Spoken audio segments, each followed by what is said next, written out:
Hello అండి, next collection చూద్దాం. Next collection వచ్చేసి మోస్ట్ డిమాండెడ్ కలెక్షన్ అన్నమాట. సో అందరూ వెయిట్ చేస్తున్న కలెక్షన్. ఇన్స్టా వాళ్ళైతే ఏంటి, లేకపోతే వాట్సాప్ వాళ్ళైతే ఏంటి, లేదా షాప్కి విజిట్ చేసే వాళ్ళైతే 5 మెంబర్స్ ఏమో మనీ ఇచ్చేసి వెళ్ళిపోయారండి ఆల్రెడీ. సో మళ్ళీ మీరు వచ్చాక లేవంటారు, అయిపోయాయి అంటారు అనేసి. సో ఈ రోజు అయితే 300 పీసెస్ మీకోసం రెడీగా ఉన్నాయి.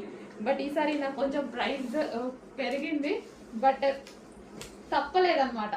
సో వీవర్ దగ్గర నుంచి అర్జెంట్గా చేయించుకోవడానికి కొంచెం ప్రైస్ పెంచారు, బట్ నాకు తప్పలేదు. ఇంత వాంటెడ్ కదా, సో ఖచ్చితంగా మనకు కావాల్సిందే. 50 రూపీస్ పెద్ద డిఫరెన్స్ రాదు అని నేను కూడా తీసుకున్నాను అనమాట. సో ఇది వచ్చేసి వీవింగ్ అండి, లెహెంగాకి ఇది వచ్చేసి మనకి వీవింగ్ వస్తుంది. కింద మనకు వచ్చింది వీవింగ్, మంచి పట్టు లెహెంగాస్. సో చాలా క్రష్డ్ అనమాట, క్రష్డ్ ప్యాటర్న్. అండ్ దీనికి వచ్చేసి దుపట్టా చాలా బాగుంటున్నాయండి.